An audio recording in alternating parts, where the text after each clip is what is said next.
everybody. Thank you for that. If you do go to the site, you will see pop-ups. Just deal with it, okay? If you go to copyhackers.com, there will be pop-ups there. They work. We can talk about that in another talk.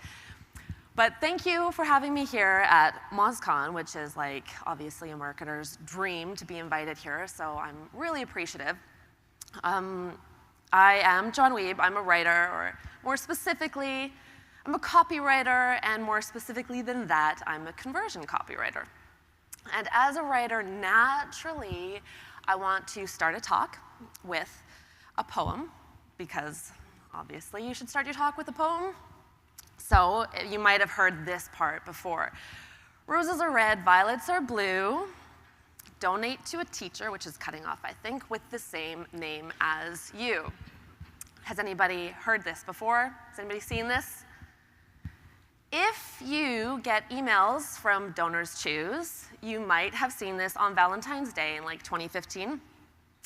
The idea here was that they were going to send out an email that tapped into something a little bit different, that used a person's name, so my name as a subscriber, somebody who's donated in the past. I would get an email. My name is Joanna Wiebe. I'd get an email about a project by someone with the same name that I have. And this was a test that they did. So they sent out this email, donate to Mr. Wiebe. He has the same name as you, so why not donate to him? And it really worked. It worked to the tune of getting 3 times the number of donations. People donated 3 times as much, and people who hadn't donated in a long, long time came back and donated because they saw their name. Like, they saw their name, and that's all it took. There's nothing even really logical about that, right? It's good. It's a good thing to donate, but it's always been a good thing to donate. Now they see their name there and somebody with their name, and suddenly they're given their money. So what was going on there? And this is something we think about a lot when we're writing copy and trying to get people to act, is how to do these little things that tap into something we're not even thinking about. Because by and large, we are, as humans, with so many messages out there, we are always looking for these cues of relevance. And just as a side note, this is a spectacular cat. Like, for any, like, I know he's kind of cringeworthy, but it's like super wonderful looking cat, right? Like, this is a beautiful thing. It might be looking a bit like E.T., I guess, a little. That might be a sign of relevance. But we're looking for these cues, right? Something that says, I should pay attention to this. This is an important thing, and why are we doing that? It's because there's so many messages. There's so many messages out there, you can't even make out the message on this slide. There's so many messages, which we all know, right? Like, we've all heard this. We all know that there used to be lots of messages 30 years ago, and today there are even more messages. There's so many messages, and these numbers are, average out at 5,000. Some say we encounter about 6,000 messages a day. Others say 4, basically averages out at 5. Importantly, we only recognize 50 of those, right? But even worse is only 4 of them stick. Only 4, remember that number 4, little jazz hands for 4, only 4 stick. The reality is that if you're looking for a blank space, a new place to put your message, that's really rare, right? We know Snapchat was kind of, for like 8 months, a bit of a blank space to shove some of your messages into, and then marketers found out, and now it's not a blank space anymore. Now everybody's in there putting all their messages in there, and that keeps happening, right? But we keep looking for those blank spaces. And the reality is that they don't really exist, and if they do, they won't exist for very long. So we are in this world of 5,000 competing messages every single day. The reality then is that we get pretty tired, right? We get super tired. Our brains are exhausted by this. Again, we know that, but what do we do when we're writing messages, we're putting landing pages, emails, ads, all the things, when we're putting them together? Are we really thinking about how tired our brains are, how exhausted the brains are of the people who are supposed to be reading and consuming our messages? Are we thinking about that? Now, I mentioned, this 5,000, all of these messages, and that can feel really overwhelming, that you have to compete with 5,000 other messages. But I don't actually think you're competing with 5,000 messages. How many are you actually competing with? Any idea? 4, exactly. You're competing with 4. There are 4 great messages out there. Everything else is noise. Everything else doesn't matter. There's huge opportunity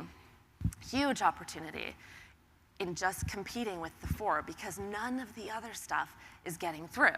So we don't have to be scared of these other things, these messages that our competitors might be putting out there, which is where a lot of us look, right? The save time and money as the blandest yet most common message out there. This is makes up 4,000 of those avoided messages. Save time and money, save cash and hours, all of those things, they're the same thing. Everybody's saying them. They're boring. They're not getting through. We don't have to compete with that. Sadly, though, of course, then that results in this, we're going to just ignore you because you're not saying anything, nothing's getting in. It's easier for me just to ignore you. But there are people outside of ourselves sitting in this room. There are people who make decisions about the messages we can put out there. We heard yesterday about the copywriter who wrote 120 pages in 7 days, just something really disastrous, super fast. And they had to have approved messages. People are approving these messages, not the copywriter, not the person who lives in messaging, not people who even sit in this room necessarily. The C-levels are doing it, largely. They're the ones who say, sorry, C-levels, but they're the ones who say, oh, save time and money. That's a great, yeah, that says everything, right?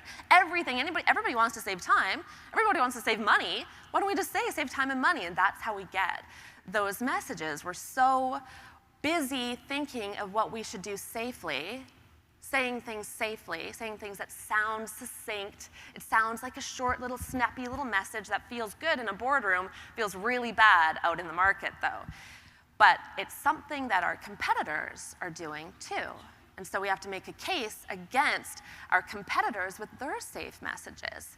We're busy being distracted by what our competitors are saying.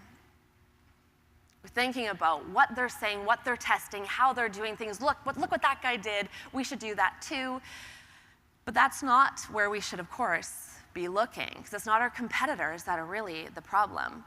Most of our sales, our lost sales, are lost to no decision at all. I'm just going to ignore everything. I'm not going to decide.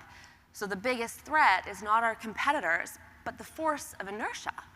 The force of just keeping doing what I'm doing because that's fine, it's safe, I don't have to make any decisions, I just keep doing my thing while 5,000 messages are flying by around me and I don't pay any attention to them. This is the problem, and this is why we're going to talk about how to solve or get closer to solving this problem today.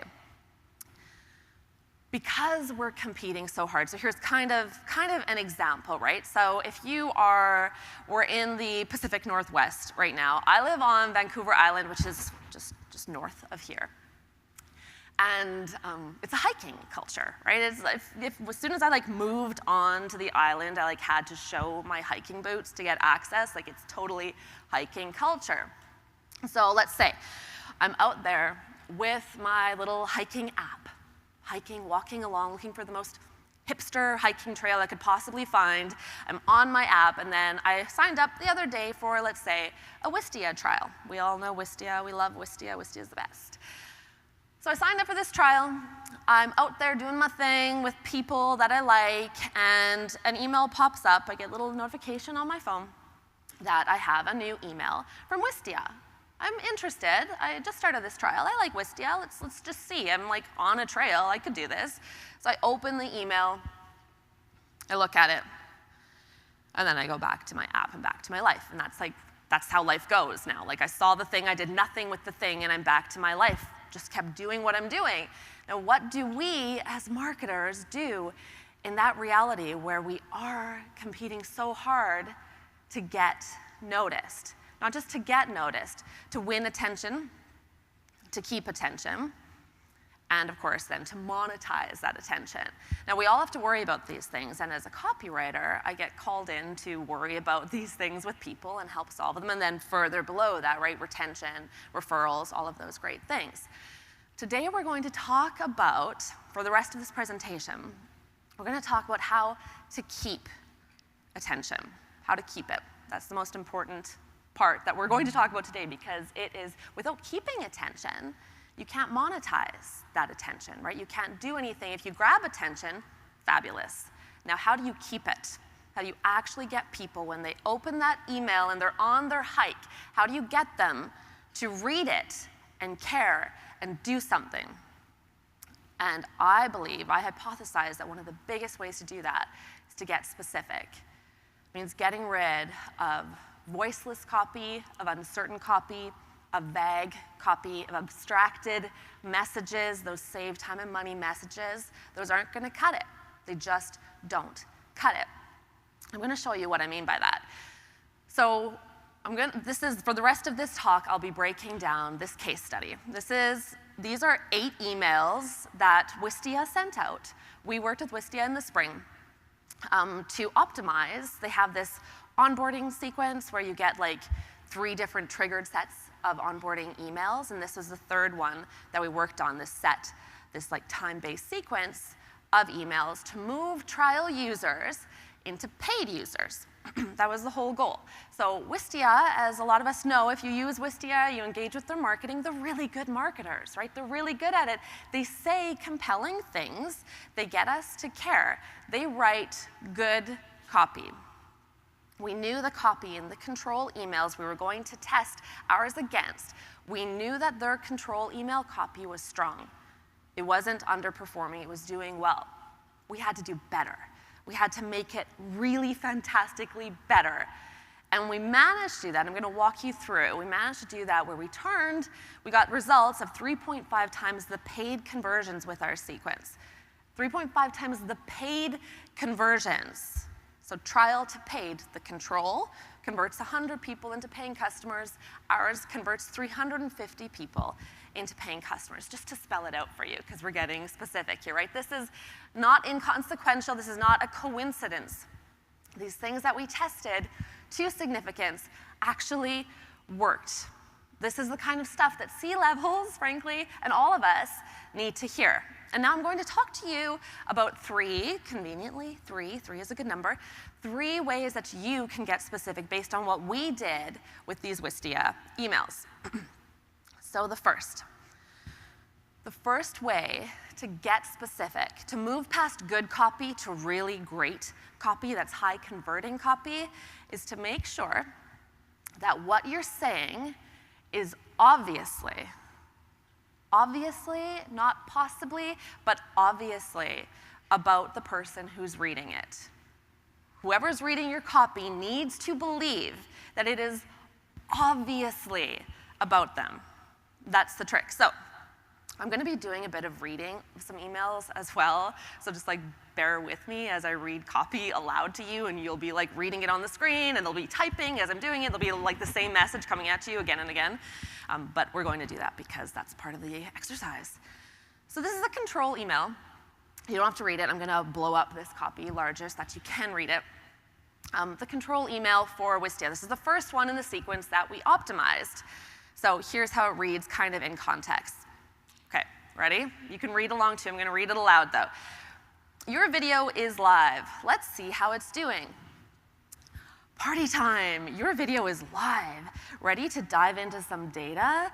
Analytics help determine if your videos are helping you achieve your business goals. Wistia Stats will explain who is watching your videos, how they're interacting with it, and how to improve your video ROI. Good copy, right? Nothing really stands out as bad copy here. It's a good message. Is it obviously about the reader? This would be sent to you, right? Like this exact one. If you were a Wistia trial user, you would get this email. Would you, walking around on your lunch break or sitting wherever you're sitting, would you look at this and say, this is obviously about me? You know I'm leading you to say no, obviously, right? So like maybe you think yes. Is it obviously about me? We hypothesized that it was not. So we put together a different email that was going to be more specific, that was going to try harder to make it really clear that this was about the person who's opening the email. So here we go. This is the new copy. I'm going to read some of it, not all of it. I'm a copywriter. Conversion copy is always longer. We can talk about that. Almost always longer. Good news, Joanna. People are watching your video. Fantastic, right? Now here's the question. How can you put your new video data to work for you? You may be wondering, what's the good in knowing that, say, 10% of people are playing my video and 90% are not? Or that viewers are dropping off 2 minutes into a 10-minute video? Or that some people are rewatching a particular part of a video? And then we go into explaining what you can do with that information, educating them a bit. And then we have 2 calls to action here, intentionally, strategically. We were tagging people based on what they were doing here. And they are in the first person. I want to try those ideas out, or show me more about video analytics. And then we finish the email off. It's not the longest email I've ever written. Now, is this more obviously about me? When I open this email, do I see myself more in the copy? Now, there's always room for further optimization, and the more you know about the people you're sending to, the better. Like, let's say you can segment your list, or if it's any other way that you're doing it, the better you can get people down into narrower segments, the better you can get specific with them, and the more specific you can get. But is this more obviously about me? If I'm walking around and I'm busy, or I'm sitting at my desk and I'm busy, and I can be distracted by a billion other things, is this at least more obviously about me?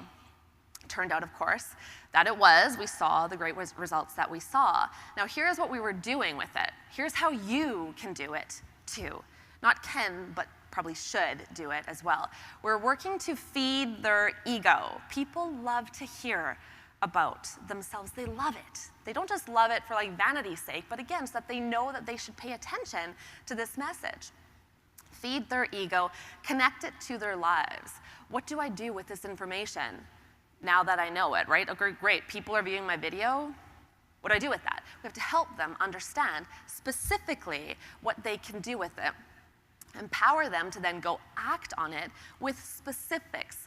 Not with, oh, use this to grow your business, which we can say about every B2B solution, but specifically, what can I do with this information now? And then, of course, we put CTAs in the first person to make it more obviously about them. So that's the first way to go about this. The second way to get specific is to connect the dots for your reader. Connect the dots, every single dot. The things you're saying that are summarized or vague in any way won't make it through. They can't. It's not my job as your reader, which is a good thing to call people who are reading your copy rather than subscribers or leads. As your reader, it's not my job to figure out what you're trying to tell me. And we all know we're too busy, and everybody, and we've always been, even in 1986, it's not like this is a new thing. We've always been too busy to figure out what you're trying to tell us. Connect the dots for people. So, here's the control. Again, I'm gonna read this one. It's not very long. Okay, customize your player. 18% is a lot. That's the improvement in play rate that Wistia customers see by customizing the color of their video player appearance to reflect their company branding on their website. It's that easy. Get more plays on your videos by customizing your player colors. So, our takeaway, what's our immediate takeaway from that? I should customize my video player colors. Okay? That doesn't form anything for the average person. I don't live in a world where I think about video players or think about video player colors. I don't care enough to really figure out, what am I supposed to actually do now?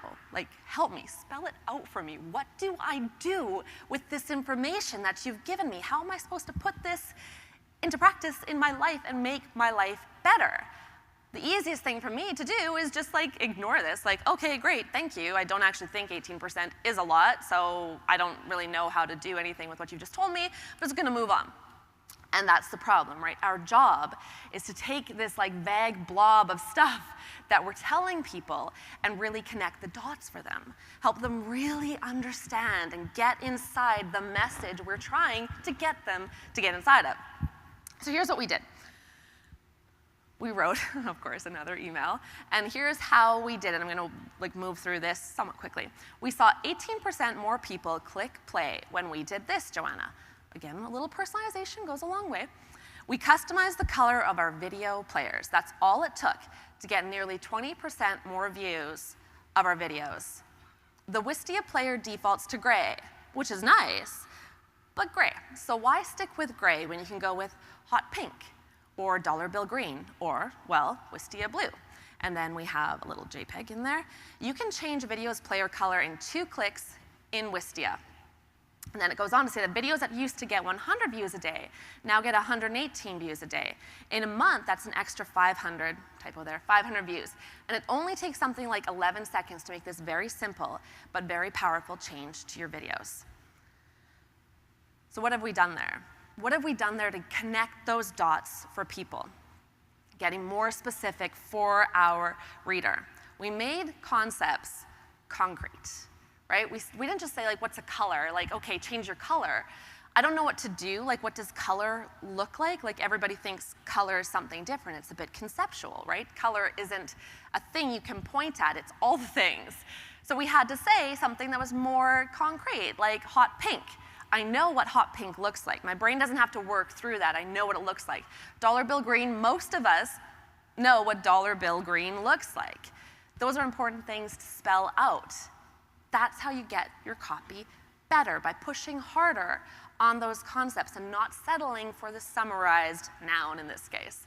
We also connected all the dots because 18% doesn't sound like anything. I don't know what 18% will do for my business. It might do something for my business, but what will it really do? So we had to spell out 18% looks like this many more views in this week, in this month. We could go further and say, 6,000 more views in a year, multiply that by all the videos you have, turn on Wistia turnstiles, get all those leads, convert them at X, here's how it'll work for your business. We could go through that and help people really understand, by getting specific, how to get those results and what that means for their business.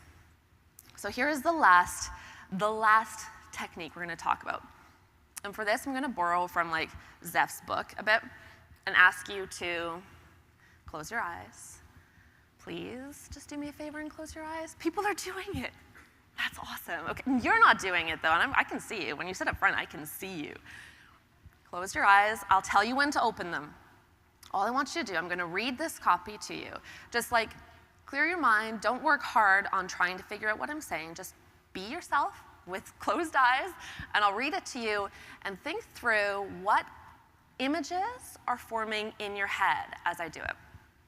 Okay, and then I'll tell you when to open, don't worry. Meet Wistia customer Z Blue. There are a lot of creative ways to grow your business with video. Collecting email addresses is an easy way to fill your database with sales-ready leads. We thought you'd enjoy reading how Z Blue, a digital marketing firm, collects leads with video for their client, the Santa Barbara Chicken Ranch, and uses coupons to connect with their customers. Okay, open your eyes. What did you visualize? Did anything come to life in your head? The chicken ranch, because you can imagine what a chicken ranch is. Anything else? Did you see anything? Was your brain then engaged? Maybe fill your database, because fill, you can visualize what a filling up is. Database is a little harder, but it's extraordinarily difficult for our brains to know what to do when we're passively consuming messages and nothing is really coming to life in our minds. Our whole job, that's what words do. That's all words do. Like, words are there to bring things to life in our head, to engage our imagination, to pull us into something. That's what they do. We do our words, our business, our customers, and their brains a huge disservice when we don't get specific and bring things to life for them. I am a huge fan of Mad Men. His misogyny aside, obviously that's a problem in the show. But other than that, there's a lot of good stuff you can learn. If you don't watch Mad Men, you should watch it. I'm so sad. It's been over for a while and I just can't believe it. But this is why we need to get into our prospects, our readers' imaginations, because that's where we live. That's where we don't have to keep paying and paying for more people to come and try to become customers and so on and so forth. When we get inside their head, we actually live as a brand inside their head. It's a real thing. They didn't have to work. We're actually alive in their minds. And so with that in mind, we rewrote that control email, which I just kind of flipped by. And I'm not going to read this whole one because this is a long one. But what I do want to point to is this part where we talk about the Wistia turnstile. Now, every feature you have has a story of some point. And I know the idea of story can feel pretty conceptual and kind of hard in marketing, but it has a beginning, a middle, and an end. It has a before, a during, and an after. Your features have those things. So we decided to help people understand the story of the turnstile in their lives. Here's how we described it in the email, describing a turnstile. It's a really elegant content gate in Wistia. Here's how it turns your marketing and demo videos into lead collection machines. 1, prospects land on your page. 2, they see your video front and center, not squished next to an ugly form. 3, they click play. 4, they watch. And then just at that moment when you're about to reveal an incredible data point or the climax of a killer story, voila, the turnstile appears.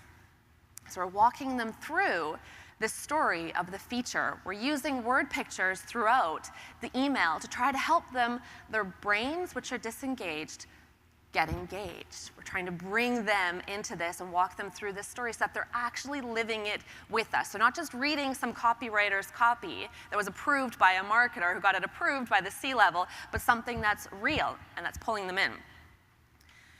Now, of all of these examples, you saw they were all longer, and I know I hear it all the time. I heard it from Andrew at Wistia when we sent over these emails for his consideration, and he was like, great, but people don't read that much, right? People don't read online. We've all heard that. Sadly, someone's lying out there, and they keep saying it, but they do read online. They just don't read boring stuff online. They don't read boring short copy or long copy. If it's boring, it won't get read. So don't even worry about it if it's boring. It goes long or short as you want. It's dull. They don't care. They also don't want to do your work for you. I'm not going to read long copy if you don't help me get to a better place with it. If I'm just like reading it and still actively working to connect the dots, to visualize, to figure out how this is about me. That's our job. That's your job when you're writing copy. Don't make me do the work that you should be doing. These generalized, summarized, vague messages, they do not work. They don't work. It's a myth that they work. They are the 4,996 that we don't care about. We need to be the 4, those 4 specific messages that really get inside your head.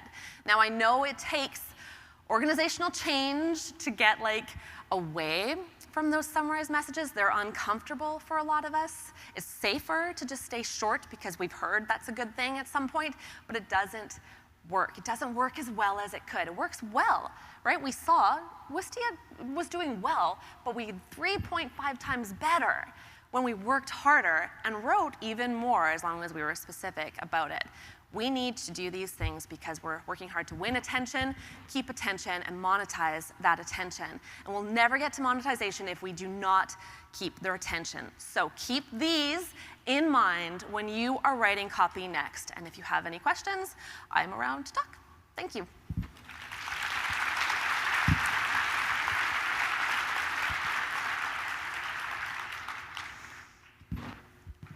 Hi, that was awesome. Thank you. So obviously, we have some questions. Obviously. Here, let me pull those up. Shockingly, the Wi-Fi isn't always working as well as it should. OK, here we go. In your Wistia examples, what subject lines were you using, and what was an important factor in the strategy? We kept some of the subject lines the same. So we did change some of the subject lines, but we were working for the open, which I know we learned yesterday isn't the point, but we can talk about that all day. Yeah, so we kept some of them the same, but most of them were different where, again, yeah, we were going for the open, and then once they're inside the email, making sure we match what was promised to get that open, but then build upon that so that it's not just all about the subject line. So the subject line becomes a TLDR, which is boring and nobody needs to open your email, get them to open it. But they're really the same subject lines, and some different ones, depending on how we measured. If the control was already doing really well for opens, then we didn't see a need to optimize. So another thing that someone said was they noticed that the emails in your case study were 2 to 3 times longer than the original emails. Amen. Do you feel that that specific personalization holds user attention longer and increases? Yeah, it's kind of like the they won't read it if it's boring thing, right? Like, sure, if it was dull and they couldn't see themselves in it, and there will be some people who will say, like, I won't read this, it's too long, tell me the short form. But they're like their own worst enemy. They don't understand that this is how they come to appreciate the product and understand why they should turn from just passively using it to actively going in and getting better results by, like, in this case, continuing to use Wistia and then pay for it. Mm-hmm. I think we have time for at least one more. Do you have success metric comparisons for the control versus treatment emails in the Wistia examples? Did the new copy results lead to better results? I think you just said that, actually. Never mind. Let's try a different one. What subject lines were you using, and was that an important factor in the strategy? Yeah. Crap, I asked that already. We could talk about it more. Maybe I need a new answer. Yeah, I'm never coming back. Oh, so the one other one they said was, how do you make meta descriptions and AdWords copy obvious for large audiences? That's your question. Well, and it's, the more you know about the people who are going to click, the more specific you can get. Like, and one part of the takeaway is just don't be vague. So if there is a vague kind of concept or sort of like a term that isn't specific, then obviously you're probably matching and doing what you have to do with that term. But what can you do to bring that to life? It's very easy because we write so much copy just to jot out your first idea, and then because you don't know how to optimize it, you just like leave it there, and it ends up being, again, very vague and non-specific and voiceless and timid.